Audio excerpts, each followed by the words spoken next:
All right, everybody, thank you so much for attending the Nevada County Superintendent of Schools Candidate Forum tonight. My name is Jan Bedane. I'm co-president of the League of Women Voters of Nevada County, and I welcome you whether you are live in the audience here or you're watching this on live stream, or if you're watching it in a few days from now in the comfort of your own home. Thank you so much for joining us. I want to thank the candidates who are going to be introduced by the moderator. You know, it's a big deal to organize schedules around all sorts of things that candidates need to do. So really appreciate their time. Excuse me, I need the glasses.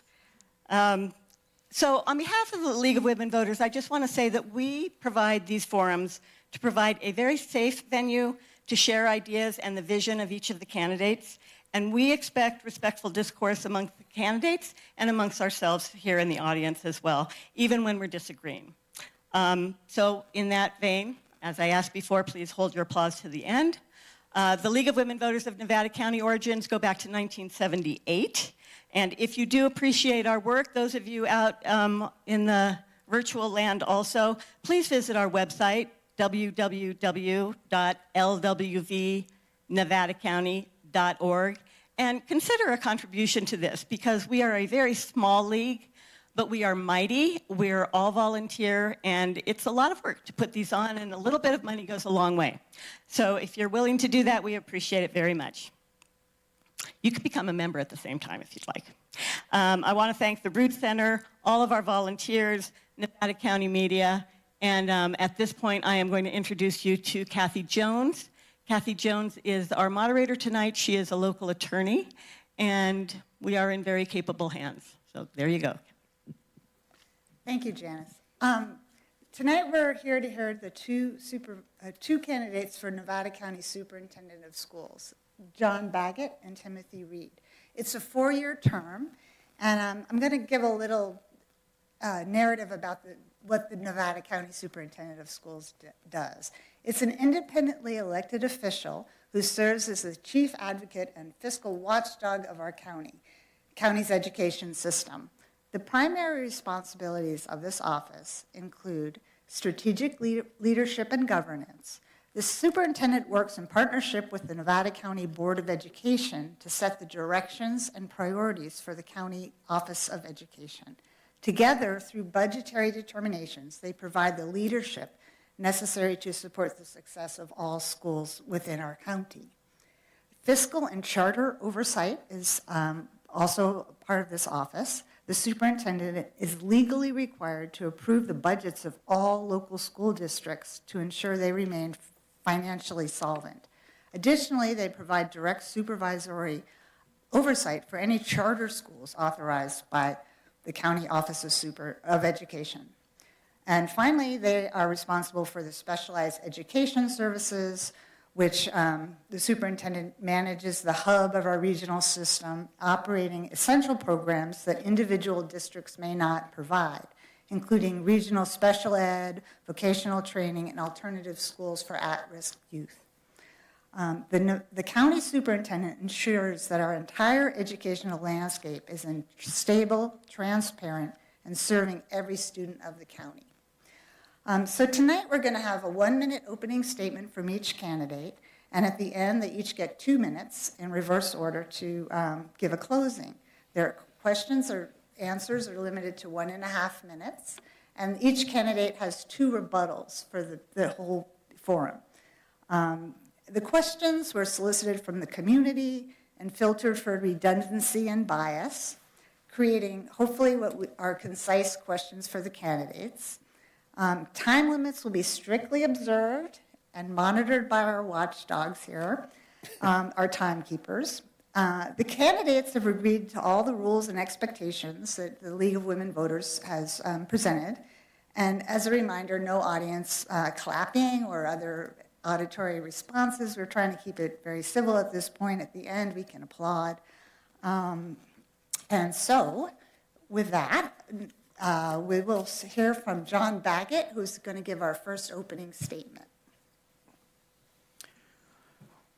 Good evening, My name is John Baggett, and I am running for County Superintendent of Schools. I am the Superintendent of the Nevada City School District, and I bring over 25 years' experience in public education as a teacher's aide, as a teacher, a principal, and a superintendent. I've taken the necessary steps to be fully prepared for day one.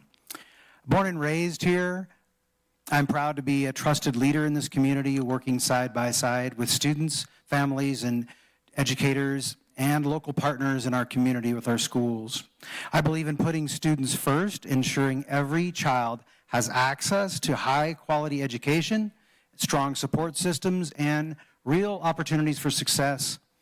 At the same time, I care deeply about this entire community. Strong schools build strong communities, and I'm committed to our community and bringing people together to support both students and community. I would be honored to earn your support. Thank you. Go. Like right now? Right now, okay. Thank you so much for having me tonight. My name is Tim Reed, and I am also running for Nevada County Superintendent of Schools. I am currently the Director of Pupil Services at the Nevada Joint Union High School District, and that oversees special education, mental health, and nursing. It's my 16th year at the school district here in Nevada County, and it's my 19th year in education. I grew up in rural Northern California, in Quincy, California, so kind of just over the hill. I got into this race as an opportunity to be a leader at a different level in our county, and I want to be that poster person for education in the county. I believe all students can learn at high levels, and I strongly believe that in Nevada County, we need to do all we can to make sure our rural students have the same opportunities that they do in urban areas. Thank you, Mr. Reed. The first question will go to Mr. Baggett. What are the three most important things you are responsible for as the County Superintendent of Schools? As County Superintendent of Schools, you're in charge of really fiscal accountability is a huge part of it. And I, as a superintendent for Nevada City School District, I'm in charge of a budget and extremely important to have fiscal responsibility and make sure that we're spending our dollars the way that we should. The county superintendent approves the budgets of all of the school districts, all of the school plans, as well as the charter schools, and that is extremely important that they approve the charter schools actually able to exist. My experience has been, I have had to make the difficult decision to not allow a charter in one of my school districts. And so those are some difficult decisions, and I am very versed in making those difficult decisions. Fiscal accountability, and also, as earlier was mentioned, special education and other resources, and really supporting the districts. I work with superintendents just today. In the last 2 days, I've gotten 3 or 4 calls from our superintendents asking me a question, and 9 times out of 10, I've dealt with that situation, whether it be a personnel, a parent, a student, some issue. As a county superintendent, you are a leader of school leaders, and it's extremely important to have that breadth of experience to be able to work through and help support our schools and our school districts, superintendents, and principals. Thank you, Mr. Baggett. The next question goes to Mr. Reed first. What concerns you? I'm so sorry. Thank you. No, you're good. Okay. I got Please, it. Yeah. Would you like to hear the question again? No, I got it. Thank you very much. 3 things. You're good. So I see the 3 primary, I totally agree with John. The number 1 primary role as a county superintendent is the fiscal oversight for the districts and the charters in the community. After that, when you look at the top 3, I think there's some debate around which are the top 3 things that you do. I think in today's day and age, just because of the impact on our feeder districts, I think special education, oversight of the special education programming for pre-K through 8th grade is one of the major roles of the superintendent, along with the technical support in special education. And I think the third role is really being the face of education in the county.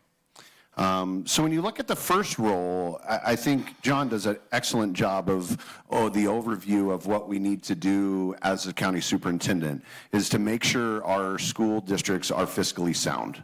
In the next couple of years, we have some tough decisions, I think, to make in California. I think our budget is changing. I think we have some different ways we're going to fund schools, and I feel like I'm very well suited to make those decisions. The second in special education is that is exactly what I do now. I mirror the same programs that the county has at the high school district. So I run programming for over 400 students entitled to IEPs and manage about an $8 million budget. So yeah, that's it. And then the face. Okay, thank you. And the next question also goes to you, as Great. the first question that you'll be answering. What concerns you the most about the educational system in Nevada County, and what can you do as superintendent to address those concerns? Yeah, that's a great question. I think fiscal is a huge concern for me and is one of my top concerns. However, I think if you ask me just one top concern, I really think it's the safety of our students, and maybe it's just I had an opportunity. Dan Foss, the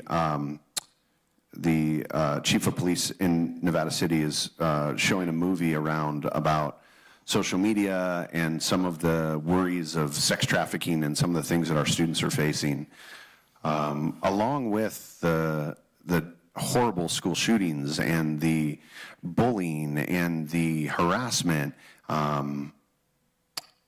We have a problem in our schools where some of our students don't feel comfortable coming to school.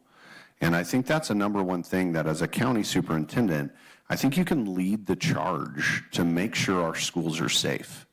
And safety comes in a lot of ways, right? It's the nuts and bolts. It's working with the county and the police to have safe environments and really focusing on that. But emotionally safe is also very important. That's something that I've done a ton of work on in my work with special education and mental health. We have a lot of school choices, and I see a lot of kids changing schools often, and that's a mental health issue. We talk later. Thank you, Mr. Reed. Mr. Baggett? Yeah, school safety is at the top of that list, and I think that it's my experience in school safety really shines heavily with let's first start what's on everyone's front of mind as we head into summer is the fire. And I was superintendent principal at Colfax Elementary, worked collaboratively with Chicago Park Elementary when the river fire happened. 80 homes burnt behind my school district and my school.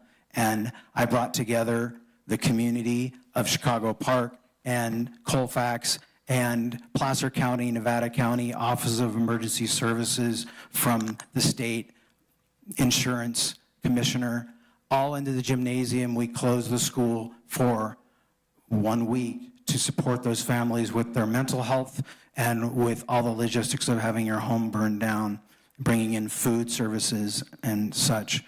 Bullying is also a big concern. You may have seen the grand jury report. Please read that. Some of our schools are doing better than others.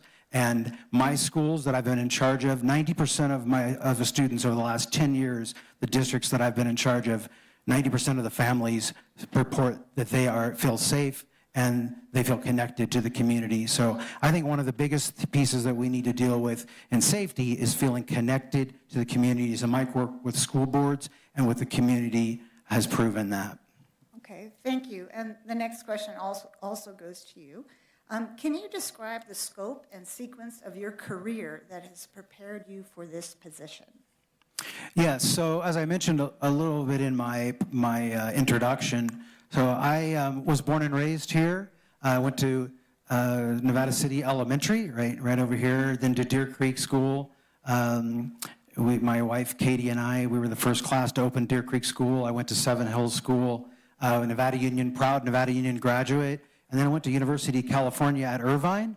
And when I was at Irvine, I worked in poverty schools, Santa Ana Unified School District, where I worked with homeless students, to keep them in their schools. I then came back to Nevada County to my roots. I did my student teaching at Penn Valley and at Ready Springs School, and then my student teaching at Seven Hills School. I got my first teaching job out of 200 applicants. I was chosen at Newcastle Elementary School to teach 4th and 5th grade, and I taught kindergarten through 8th grade in information literacy. I was a volleyball coach, a basketball coach, athletic director, and at that position, I was asked, hey, John, you're a great leader, and I got my administrative credential, became director of a district the size of Nevada County, 10,000 students, 600 teachers, then came back. I've been a principal at Gilmore, at Scotton, superintendent principal at Colfax, and now in my 10th year as a superintendent, the proud superintendent of Nevada City School District.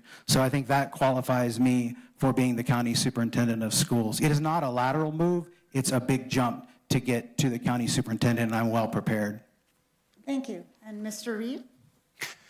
Yeah, I think every level of leadership that I've had, I never thought I was going to go to the next, and that is a interesting piece of education and education leadership, is that I think every single step along the way prepares you just a little bit for the next step.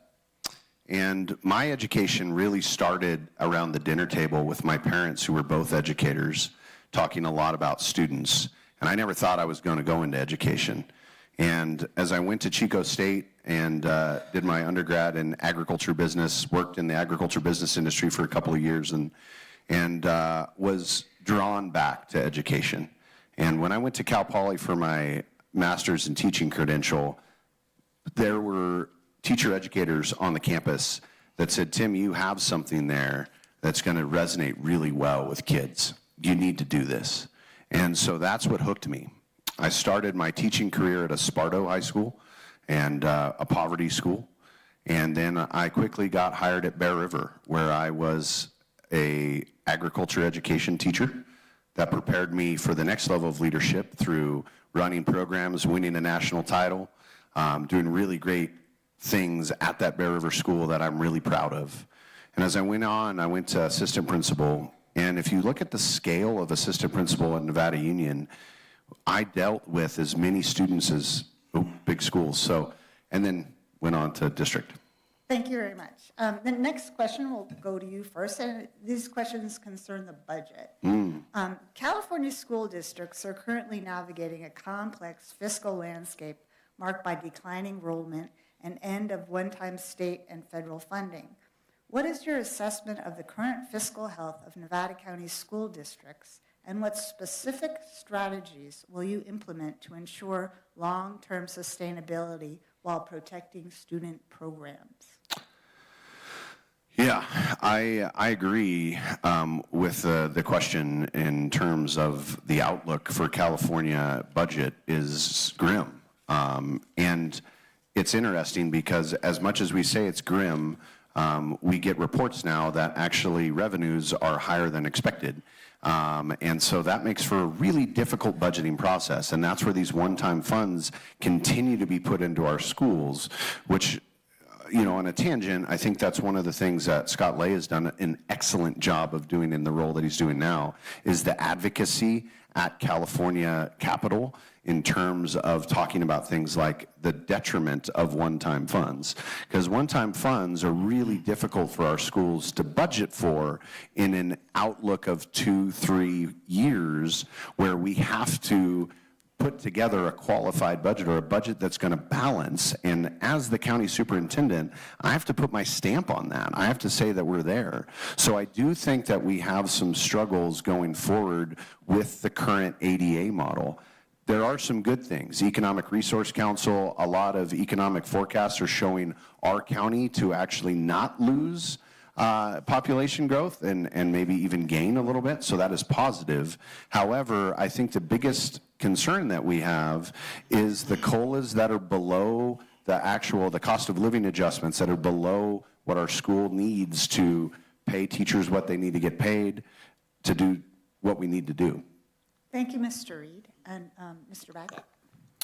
Yeah, so the districts in Nevada County, I do worry about them. I've talked to the superintendents and many board members, especially of the small school districts. You have little Twin Ridges up on the hill. They've lost a lot of enrollment with the property values going down up there. A lot of people have left, and they're going to go negative in 3 years. The superintendent, I don't think he would mind me sharing this in public, but he wrote himself out of the budget because they can't afford, he said they can't afford me. So I'm very concerned about our small rural school districts.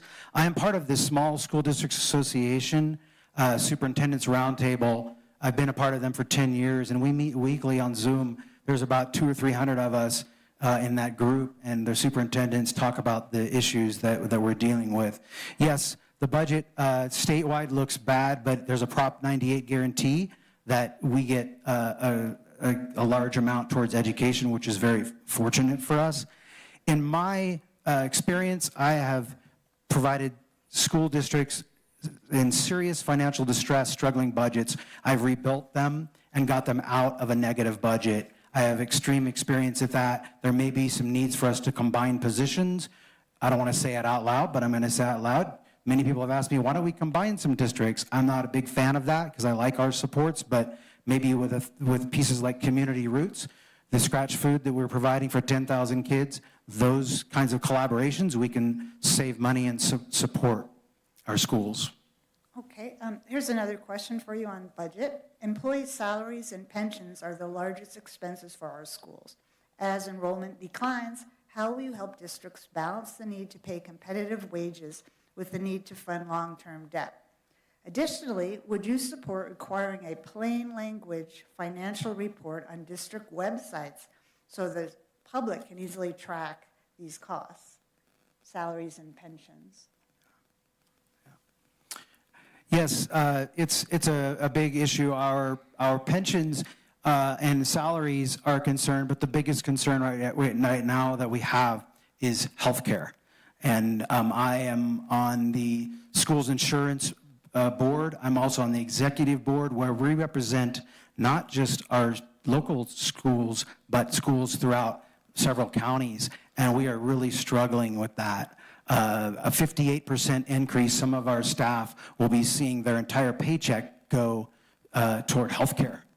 So it's unsustainable. And so I am working in the background with my business manager as well as other superintendents. We brought all the superintendents and the business managers together in Nevada County, and I was part of that. I said, hey, we need to all get together and figure out how we can, just today when I was out at the mountain bike race, I got a text from a superintendent, hey, can we combine districts somehow to go out and get healthcare? Healthcare is a big expense. Transparency, you mentioned. Our websites all have our board agendas on them and all the transparency's there. It's a deep dive to dig to find things. So come to our board meetings. We try to reduce it down to slide decks so our budgets, when they're approved, are readable and understandable. But call us. We're very transparent. Thank you. Yeah, I mean, John hit the nail on the head. Healthcare is by far the biggest factor in terms of rising cost of employees. If you pay attention to the news, San Francisco Unified School District just settled, and a lot of really experts on the subject of school finance are, because they were they offered uncapped health benefits, they might have an insolvency issue in 2027, one of the biggest school districts in the state. So it's not just us, and I think that when we look at the cost of hiring and the cost of keeping good people, there is a value and there is a positive value to spending more money on our great staff. So make sure that they can be here, make sure they can buy houses, make sure they come back to our community. However, we also have to be fiscally sound. So when we look at that, what we can do and what I can support school districts doing, we have to look at our collective bargaining agreements. We have to have the hard discussion with our labor partners in terms of what can we do to ensure that we get cost of living increases, to make sure that we are competitive in salaries. However, we're also not killing our budget. I think we have a lot of work to do also in advocacy at the state, especially in rural, around one-time funds, cost of living, and making sure that Prop 98 gets to us. Okay, thank you. Moving away from budget, at least for now. Oh, so sorry, Mr. Reed. I almost forgot my rebuttal card too. See So that. yeah. Yeah, okay, I need to keep my eye on that. Okay, Yeah. Mr. Baggett, you have a minute. Yeah, just as a follow-up with that, I think that one thing that I am really a big advocate is going out to the people and having them vote. And we are looking at, I've been involved with bond measures and other grant writing that we can get support so that it takes the pressure off of those teachers and the staff and those negotiations. I'm involved in negotiations with teachers and the California Schools Employee Association and school districts at the board level, at the negotiations level, and asking for those measures to go forward. $143 a year to help get $26 million for our schools is really something that we need to consider. And I've been able to find funds to support our teachers and our facilities. Okay, thank you for that rebuttal. We'll move on to charter schools for now, and the question will be for Mr. Reed first. Proponents of charter schools talk about innovation and family choice. Critics talk about the financial drain on traditional schools. What do you think of the current balance between charter and traditional schools in Nevada County? And do you think our schools are strengthened or strained by this balance? Yeah, that's a good question. For the last 4 years, I've had the pleasure to serve on the board for Sierra Expeditionary Learning Charter School here in our community. And that's really opened my eyes to the power and the place for charter schools. I think we have really strong charter schools in our community that are doing really good things for specific populations of students. Although our county is not very culturally diverse, we are very diverse in background, socioeconomic and political, and values. And I do think that there is a place for some of the, for as many of the charter schools as we have, at least right now, to really be able to showcase those things specifically for groups of students and do things really well. I do have some questions, and I don't know if I agree or disagree yet on some of the work that we're doing currently at the County Superintendent of Schools, where we're looking to charter another charter school in Southern California through our County Office of Education. We already chartered 2 charter schools that are from outside, mostly outside of our county. There's lots of back and forth on whether or not that those charters help or hinder the budget. And that is something that I want to look closely at, is those charters that aren't in our community. Okay, Mr. Baggett? Yeah. So just a quick explanation. We have 9 school districts and about 8 charter schools in our county. And the ship has sailed on whether we want charters here or not. So yes, indeed, those schools, those parents that can afford to drive their kid across town, that did impact our schools. I was principal at Lyman Gilmore and at Scotton School and in Sacramento, and we did see a lot of our families leave. So the 9 charters that we currently have, I would continue to support them. I am in favor of a lot of different choices that we have, and I think it's great. We have Nevada City School of the Arts has something very different than Forest Charter, and I've seen that broad need for kids to do the different things that make them thrive. The piece that I think is really important, though, that I would not be in favor of any new local charters. The charters that were approved at the board meeting yesterday at the county level, I was able to meet with those directors yesterday and talk with them. Those charters are really through the Conservation Corps, which is really 16 to 24-year-olds. Those kids, they're not really kids anymore, right? But they need something to do, and they're kids that really need support, and adults that need support into adulting and job creation. We're in a difficult situation right now with all of that. So really, it's a skim off the top. It's not a lot of oversight for that charter. Thank you for your answer. The next question also goes to you, and it may be a bit of overlap, but you can keep talking about charter schools after I ask the question. How would you approach supporting charter and district schools to ensure fairness and sustainability, including the sharing of resources such as special ed services, professional development, facilities, etc.? And that goes to Mr. Baggett. Well, wouldn't it be great if we could all get on the same calendar? Can I get a shout out for that? So yeah, the charter school, the sustainability and support as a director of a district with 10,000 students and 21 schools, many of those were charters, and so being able to navigate the need. They're very different needs, but one piece that I would be really working with as a county superintendent if I were elected would be to work hard to get our professional development aligned. So as we move into new adoptions for mathematics, whether you're a charter school or not, as we move into new adoption of curricula for English language arts and social studies, that we can make sure that we are aligning and being able to sustain those charters to work collaboratively together, but we all have our independence that we also need as well. Thank you. Mr. Reed? Yeah, and I would agree school calendar collaboration would be great. I did my part as a board member of the Nevada County Fair. We moved the fair, so we're good. Now we can all be on the same time. Yeah, I think coordination is a tricky business. In theory, I love it and I want to do it.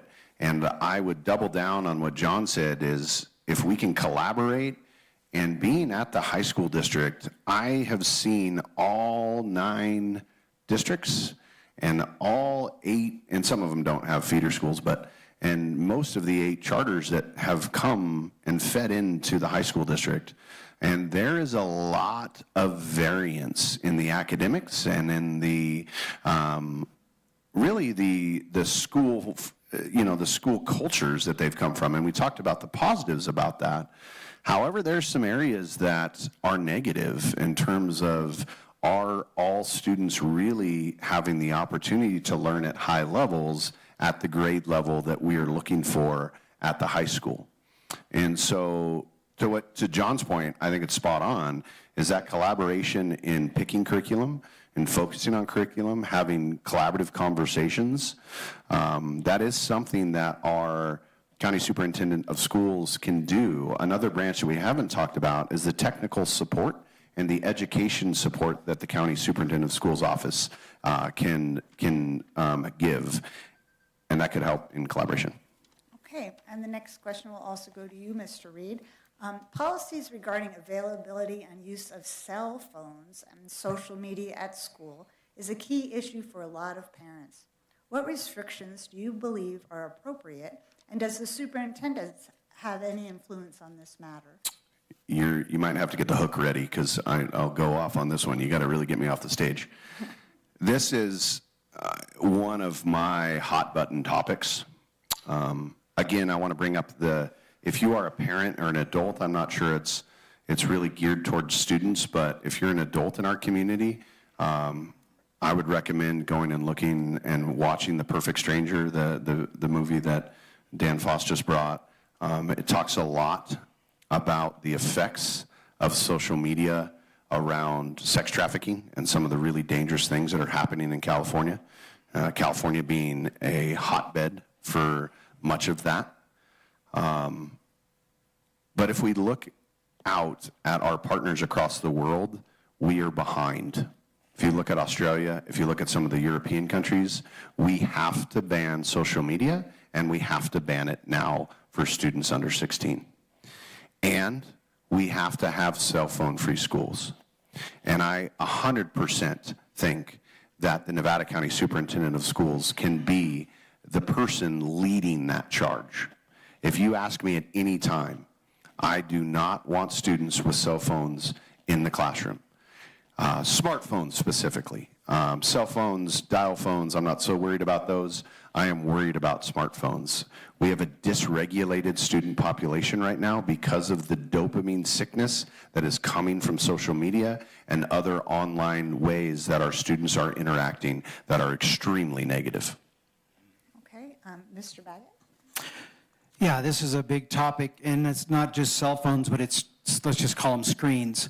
And so the research is very evident. If you look at the data, I presented with several teachers in Nevada County, as well as my board member, one of my board members, Cornelia Woodworth, and we presented some data that showed, everyone thinks that test scores and everything, all the learning went down after COVID. Well, actually, it went down before COVID, and the research is showing it's because of phones and screens. So I will say that the school districts that I've been in charge of and the schools that I've overseen, they're often in the backpack during school hours. And that, I'm a big advocate of that. As the county superintendent, you don't have control over what the school boards and what the school sites decide. And really, it's about monitoring that, because you'll see kids on campus with their phones in their back pocket, or they're looking at them at recess, and it's really boils down to making sure that the staff is monitoring that. So eliminating screens right now, we are talking about not just this, first of all, get the parents on board. So we need to have, nobody comes to us to come to a parent night, so you got to integrate it into where the parents are already coming into a back-to-school night or something like that. But we are also looking at not having as much time on Chromebooks in class, and that's huge, because if you have someone at high school that is on for 30 minutes in 6 periods, how many hours are they on a Chromebook in a week? And the learning is not quality learning. The research shows it. Thank you, Mr. Baggett. And the next question also goes to you. We have a rebuttal. Oh, thank you. Okay, go ahead, I rebuttal. don't know if it's a rebuttal as much as I just like to talk about cell phones. I think John brought up some good points in the idea of culture. And we have to attack the culture of the cell phone with the student. And it's not just about enforcement. It's not about just making sure students don't have them. It's about getting, and that's what that movie, The Perfect Stranger, did. That's what other research has done. If you haven't, please read The Anxious Generation. That is an amazing book that tells you about the true detriment that social media and screens have on our students. And we have to talk about the culture, and I do think the county superintendent can be the leader of that cultural push to bring the data here, to have the informational nights, to support the districts in showing the really, really dangerous things that are happening to our students daily on screens. And we do have to look at that as a child health issue. Okay, thank you for that answer. Mr. Baggett, the next question goes to you. Is there an appropriate use for AI in the classroom? And if so, what is it? Yeah, so I led with our Director of Student Services at Nevada City School District, AI for teachers and staff the last 2 years at our professional development day. And really, first we need to start with showing our teachers how to use it, so in a controlled setting. So our teachers in the Nevada City School District as superintendent, we agreed that the staff would be able to have Gemini, which is a controlled AI tool, to learn how to use it. And then it's really up to the teachers then to take it up to the next level to see if there's any appropriate use in class. But right now, we really need to make sure that our kids are learning and thinking and talking to each other and having social interactions and working through arguments in a productive way and not using AI to provide answers for different tests and other reports and learning. So I'm not a big advocate of using AI in school. We know that the kids and everyone is using it every day, whether it's checking your grammar or you're asking it a question. It is a tool, just like the calculator we were told was going to just ruin math. Well, it is a tool, and it's appropriate, and let the teachers, the districts, and the school districts will have to decide the appropriateness of the use. Thank you, Mr. Baggett. Mr. Reed? Yeah, and I guess maybe this would be a first time we disagree a little bit. I wholeheartedly think that we need to be addressing AI in schools. If we don't address AI in schools, our students will be behind. And that's part of the piece of rural schools. We have to be in touch with the changing environment of today. More so now than ever, that cliche statement that the jobs don't exist that our students are going to get, our kindergartners are going to get when they become adults, those jobs don't exist. I think it can't be more true than today.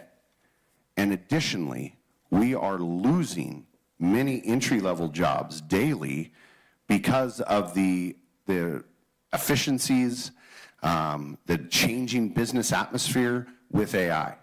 So we have to integrate the education and the use into our education world.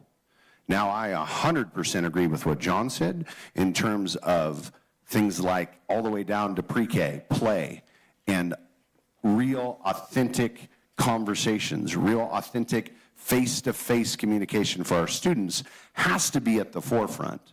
However, we can't run away from technology, and we have to make sure our students are equipped with that, to use it in a healthy and productive way, but also a safe way and a way that is going to actually help them in their careers in the future.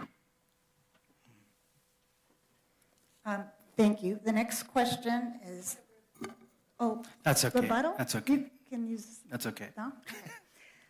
I'll save my card. It's a big question, right? In Nevada County, the superintendent and the Board of Education are independently elected, creating a system of checks and balances. How do you intend to foster a shared governance model with the board to ensure that a unified vision is being delivered to Nevada County students and families? And this goes to Mr. Reed. Yeah. Thank you. It is an interesting relationship between the county superintendent and the school board, the county school board. Most times, the school board, their only employee is the superintendent. And so that relationship is a little bit different, where as an employee, I would be working for my bosses to implement the mission, vision, values, and goals that they've helped create for our school based on the needs of the community, the students, the teachers, etc. In this regard, you have two independently elected groups that yet have to come together to lead policy and vision for the county. I don't think in function, I don't see a lot of difference in terms of the role of superintendent in working with the board. But I also have had some questions from, what is our school board at the County Office of Ed level? Who are they representing? Is that equal across the county? Do we have equal representation? And are we taking action on the things that all of our county is worried about? So I do think that there is some collaboration there to make sure that we are a voice of the county schools across the county and that there is a combined work together collaboration. Thank you, Mr. Reed. Mr. Baggett? Yes, the school board at the county level is really still approving those budgets and approving the different programs for all the schools and the plans and the charters. So each school board member has different areas that they will go visit schools and report back. I go to Forest Charters graduation almost every year and see Louise there many times, and different board members that they're checking checks and balances, and those conversations happen, of course, without breaking the Brown Act. It's very, very important to make sure that we're following the rules, but we're also making sure that the schools are held accountable. But also a big piece of that is support. How can we support? How can we provide professional development at a county level that supports all of our schools that are so different, but yet have a common purpose of working together to support every child? How can we help provide budget for some of the college and career concerns that we have as our kids are graduating and needing to find jobs and being able to bring them back to Nevada County and live in Nevada County? So how can we work collaboratively with those? I've worked with school boards for 10 years, starting at Colfax and now at Nevada City, and it is not an easy thing. I've had very diverse boards and worked collaboratively with them for voting toward our common missions together. Thank you. Looking at the clock, we realize we're not going to be able to get to all of our questions, and I'd like to ask the two of you if you're willing to stay a few minutes late so we can get through the list. I think we got dinner plans, but no, I'm okay, yeah. Okay, you're good? Okay. So the next question will go to Mr. Baggett. The county superintendent of schools wears two hats. One is a fiscal watchdog, ensuring districts follow state laws, and another is a partner providing support to... I missed that word. What was that? I'm not sure what's happening to the mic. Well, as a partner providing support to our schools, how will you balance these oversight duties while maintaining a culture of trust and high regard for the teachers and administrators working in our county? So fiscal oversight is a real strength of mine, and that's very important to have that first. And I know that some of our districts are. There are really three categories of school budgets. There's positive, there's qualified, and there's negative. And some of our districts are currently in qualified and heading into negative. So I would be able to work with those districts, as I said before, to combine some things to see how we can support to make those small school districts thrive, even though there's only 80, 90 kids left up on the ridge going to school. So supporting those school districts, holding them accountable, and trying to work with them to make sure they can make their budgets. The partnership support is professional development, providing professional development resources. The County Office of Education has a lot of experts, many of them taught in our schools, and now they're giving back to our teachers, teaching literacy classes, teaching teachers how to teach literacy. There's a large concern that our students aren't learning how to read by third grade and on up. So we want to make sure that we're providing that support, and we are partners, so it's about accountability and support, and how do we do that?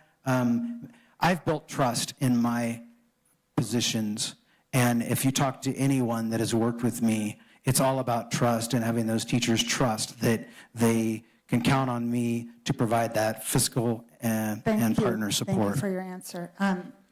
And Mr. Reed, Yeah. same question? That's an interesting question, because it is really a common thing that we're tasked with as leaders in education.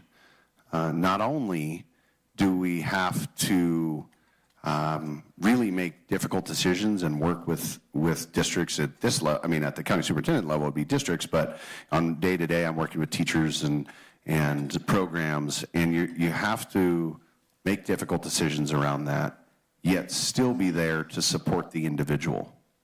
And I think what that question gets at is, how can one day you have critical questions, conversations, and really, scrutiny over a budget or a process that superintendent has overseen, and then the next day take their call to deal with an issue around personnel. And I would agree with John. I think trust is a big piece of that. I think transparency is a big piece of that. And the availability and the understanding of having critical conversations. And I'll tell you, I think throughout my career, anybody that's worked with me will say that I'm able to have those critical conversations and still respect the person that I'm having that conversation with. And when you look at those two roles of a county superintendent of schools, you have to be able to do that. Thank you. Next question to you first. Our academic scores are below what they should be and what they used to be.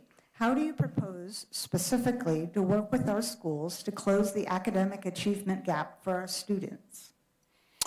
It is concerning, and I agree, what John talked about is that if you look back historically, some of the indicators, the key indicators of literacy and student achievement have gone down.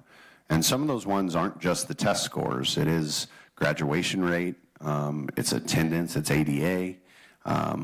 There's some other factors that are put into that. So it's a multi-pronged approach to really focus on student mastery of concepts. I think both John and I talked earlier about that collaboration between all of our feeder districts in terms of what a student needs to know and be able to do by whatever grade, whether it's 5th grade, 7th grade, 10th grade. That collaboration is very important so that students are equipped when they get to the next level to go on to the next level. I think that technical support that John talked about has to be very targeted around the areas of need. I will tell you, I've been in high school for 16 years, and I have yet to work with a technical assistance person at the county that is high school only. And so that's a troubling statistic, is how do I get the support around high schools without that technical assistance? So the technical assistance is a huge piece that the county superintendent of schools can do to help those test scores, and that is literacy coaches, that is pushing into classrooms. Sorry. Thank you. Mr. Baggett? Yeah, closing the achievement gap, really, we need to be looking at not just this, you see the state assessments, and that's just one snap in time, but really ongoing assessment that's going on in the classroom every single day with our teachers. Our teachers need more support and more training to make sure that they're continuing to thrive. One of the things that I think we've lost, and I would like to support, is our early release days. I want to make sure that the early release days get the support. If you're not familiar with what those early release days, almost every school district approved an early release where teachers are looking at data and looking at the learning. I want to make sure that I can support the students and the teachers when those early release days happen in professional development, that teachers are looking at their daily instruction and saying, okay, where is this kid missing the mark? Looking down to what are your top, when I was a principal, we would look at where are your 10 kids that you're really concerned about in your grade level, or what 3 kids are you really concerned about, and what are you going to do about them tomorrow and the next 6 to 8 weeks, an intense intervention with those kids to make sure that they are getting the support that they need. So that is one thing that I think the county office could support with professional development. And also get rid of the screens, as I said before, really quality instruction with students, with teachers, making sure they're getting quality instruction. Thank you. The next question, while curriculum is decided at the district level, the County Office of Education provides vital oversight and academic support. How will you encourage a balance between vocational training and college prep rigor, ensuring that all Nevada County students, including those in Nevada Joint Union High School District, are meeting high proficiency standards in reading, writing, and mathematics? And this goes to Mr. Baggett first. Yeah, so vocational training, I will say that the high school has really ramped up their CTE program, and I was at the hospital not being injured. I was not in the hospital, I was at the hospital. But with the Leadership Academy that I'm a part of for Nevada County Leadership Institute, and there are 60 kids at the hospital right now that are doing internships, and there are 200 to 300 kids that are getting internships through as plumbers, as contractors, and kudos to that work. One thing that I would advocate for is creating an individual acceleration plan for every child. So when they get into middle school, when they get into high school, there's a map that they're looking at. So we don't know what jobs they're going to have in the next 4 years, but let's help teachers and help staff and help schools create those individual acceleration plans so every kid can have a plan and they have a goal and they know where they can go. I think the county could really support having that acceleration plan for every single student. Thank you. Mr. Reed? And that's a great idea. We actually already have that accelerated plan in the high school district through our, it used to be called Get Focused, Stay Focused, and now it's called Career Choices. And man, that's a great idea to be able to bring that down to middle schools, and I think that could be an easy add.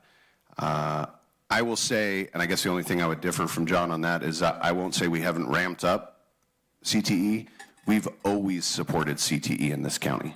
The CTE programs of this county has been historic, and almost every superintendent that we've ever had has been, if they didn't come in pro CTE, they dang sure left. And I see Dr. Johnson in the audience, and I'll tell you, she was a proponent of CTE all the way through.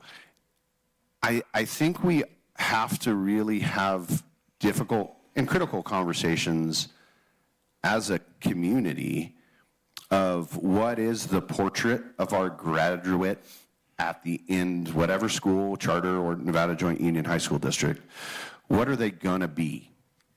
And then we have to decide if college is for everyone. There's a lot of schools that focus on A through G and focus on that piece, and what we've found is there are so many opportunities in post-secondary trainings, jobs, and supports that aren't just college.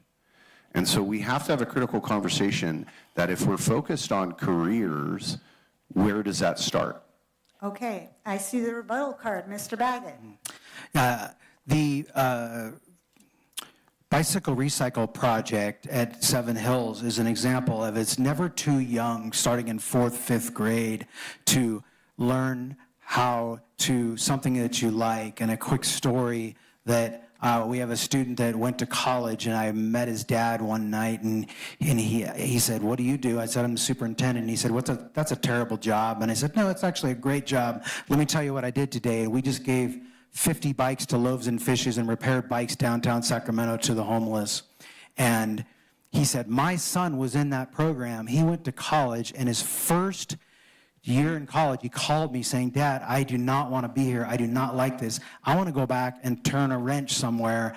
And that student is now an adult working at a BMW factory, top of his class, or Harley Davidson, I don't remember which motorcycle company. But it's never too young. I would want to, as the county superintendent of schools, I would want to collaborate more between the high school and the middle schools. Thank you. The next question will go to Mr. Reed first. Describe your thoughts about homeschooling, both private affidavits and public charter programs. Do you support the homeschool movement, and what role does the superintendent have in it? Good question. I mean, the role that the superintendent has, and if they are chartered in our county, we have the oversight of those. Homeschool affidavits are a little bit different, is that those are through the state. And so, you know, to be able to monitor those, and they're individualized in nature, we don't have as much oversight on that as a county. It's difficult for me on this question, and the reason is I am a comprehensive high school guy. Now, I've served on a charter board, but what I mean by a comprehensive high school guy is I love the opportunities that students have available to them at a comprehensive high school, from band to art, to sports, to CTE. And every single day that they're there, they have the opportunity to do something different. That's really cool. However, when we look at the trend, we have a lot of students that are struggling in that model. And that's where I think a lot of the homeschool trends have come, whether they're struggling that model for cultural reasons, whether they're struggling the model for anxiety, depression, whether they want to go be a professional dancer and drive across the nation.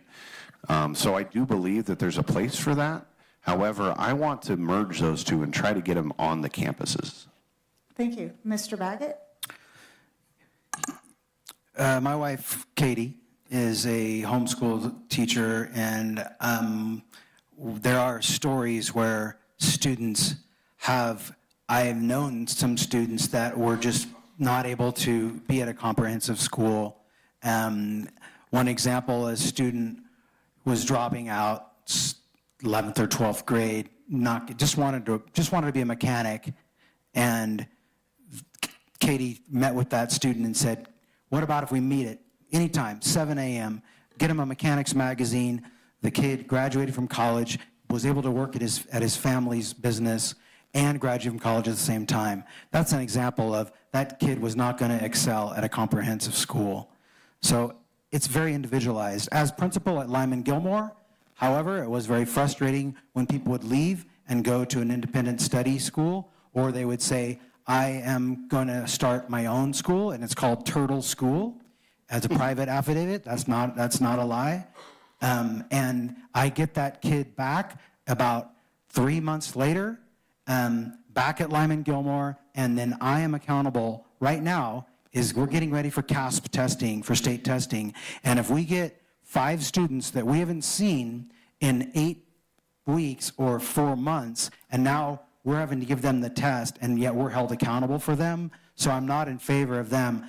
I would be advocate at the state level to push for something that says you can only bounce back and forth once. Thank you. The next question. Oh, he's got a rebuttal. Oh, rebuttal. Okay, please. Yeah, and it just made me think, I think John's totally right. I think some of the bouncing has been really detrimental to our students in our community. And I would wholeheartedly agree with him that we need to really look at that.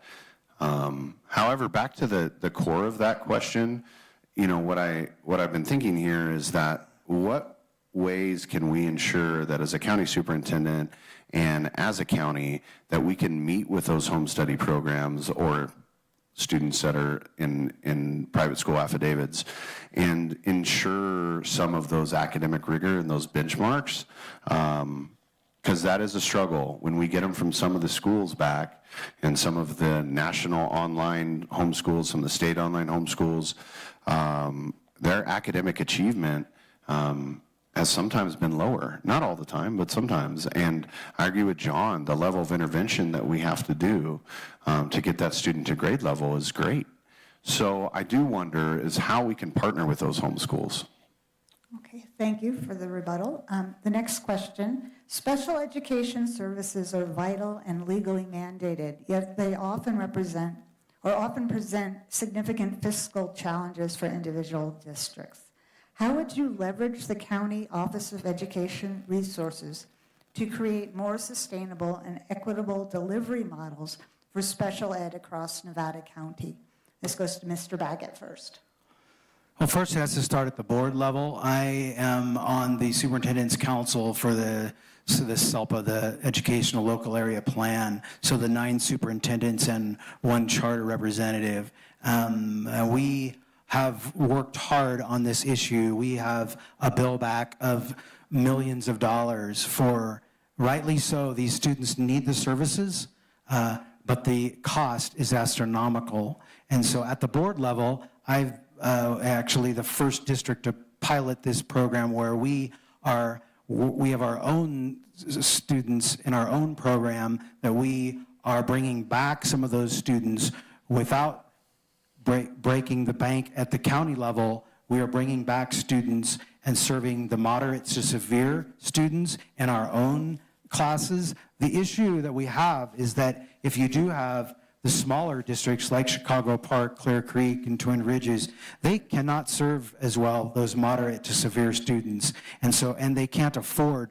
A student might need a feeding tube, a one-on-one aid, and that student might cost $100,000, and they just don't have the resources for occupational therapy, all of the physical therapy, all that they need out at those rural schools. So it's a difficult balance, but we are working toward reducing those costs, and Nevada City School District did decrease our costs substantially. Okay. Yeah, that's a good question. It's definitely my wheelhouse is in my current position for the last 4 years. That's what I do. I run all of the similar to the county programs at the high school district. So like I said, we've got about 400 students entitled to IEPs. And I serve on a similar board that John does, kind of the parallel or the board right below of the SELPA is our group of county directors of special education. And we look at a lot about that is coordinating services. What John was referring to is the great work that his director of student services, Bryn, did in the regional programming that they've created at Nevada City Schools. It's an amazing model, and I think that could be the model into the future to help to fiscally stabilize the services at the county level. I will say the bill back at the county level over the last couple of years to some of our districts has been astronomical and way more than was expected and way more than probably needed. I will say, and thanks to the hard work of the superintendents and John being part of that, they have done an excellent job over the last couple of years streamlining that. We've got outstanding leaders at the sites through our county superintendent of schools county programs, and they're really working on that. However, we still have some structural things that we need to fix. We do need to have conversations about some of the contracts and some of the pay that we're. Okay. We're in the final stretch. Oh, Mr. Baggett, did you? Let's see. Yeah, you've both answered. I think I answered that question. Yeah, we're in the final stretch. This is the last question, and it has to do with the unified school district idea.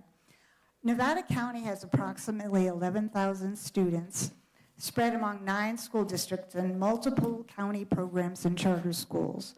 What are the barriers and what would be the advantages of unification?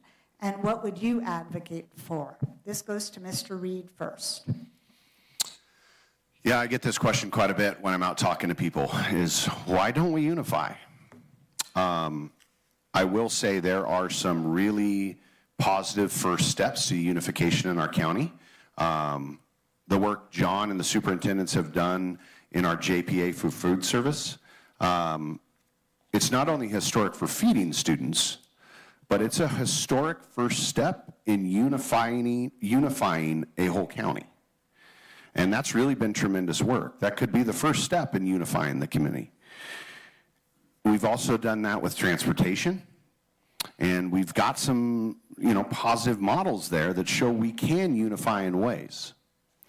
However, the thing that always sticks with me is the loss of the local culture and control of some of our smallest school districts. And that is a difficult conversation to have with the folks that live around me that go to Clear Creek, that they will no longer be, well, they might be, but the chances of them being a neighbor to their school board member goes down by a lot. And that availability to affect grassroots school is difficult. And so there would be a give there in local control and the cultural schools that we have spread across the community. So it's a difficult conversation. I think we've made some great steps, and I think it could be good, but we have a lot of work to go. Okay. Mr. Baggett? Yeah, when I was in Sacramento, I was part of a school district that unified 5 different districts, which is now the Twin Rivers Unified School District. It took about 10 years. They're finally getting their teeth to be able to do that. So I was part of I would say, the best run school district. We had 21 schools, and the students that went to the high school district, only 60% of the students only 40% of the students went on to the high school because the high school was so dysfunctional. And for 20 years, they tried to unify or get rid of that district. It finally went to the voters, and so they combined them. There's good pieces and bad to that. I would not be in favor of combining all of our districts, but like Rough and Ready, Ready Springs, and Penn Valley did, that have now combined to make the Penn Valley School District. The boards agreed to that because of declining enrollment. A very, very heavy lift to do that. I would be in favor of combining resources. As Tim mentioned, the community roots. I'm the president of what's brought scratch food cooking, no more processed food, plastic wrap food for our kids. And I'm the president of that, and we brought that together. Economy of scale. I'm also an alternate on the board for the JPA for our transportation.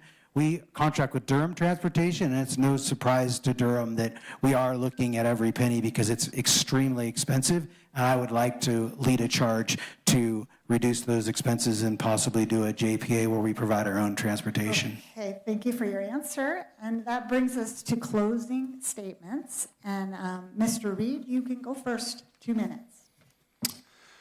Well, thank you so much. I really enjoy these platforms to talk about the issues, and I really, I think probably both John and I really enjoy these because we get to geek out on what we do every single day, right? And we get to answer questions on the work that we do daily. This is an interesting race for me. There's a lot of things that I've learned about races, and I want to give a shout out and a thank you to John for making this such a good process in that. I mean, it is so heartening to have a candidate where we, at least I, really respect him at a high level and think he's a great guy. And really, we can both run in a way that we just talk about the issues and what we believe in, and don't have to sling mud and don't have to talk about what we did or didn't do. And man, I really appreciate that. So thank you, John, for that.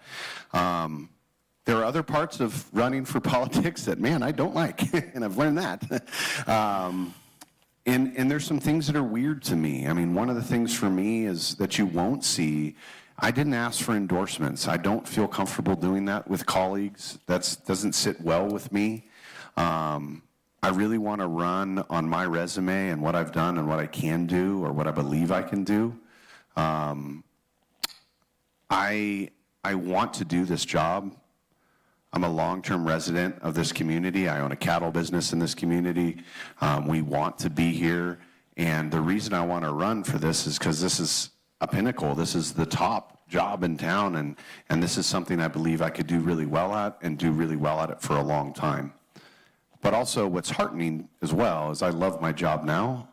And I will be just as happy if John is in that seat and I'm in my current job. So if I could give anything to the voters is vote with where your heart is. Thank you for your closing. Mr. Baggett, to you.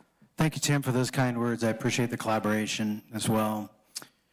And thank you all for being here tonight. As I close, I want to briefly just remind you who I am and what I bring to this role.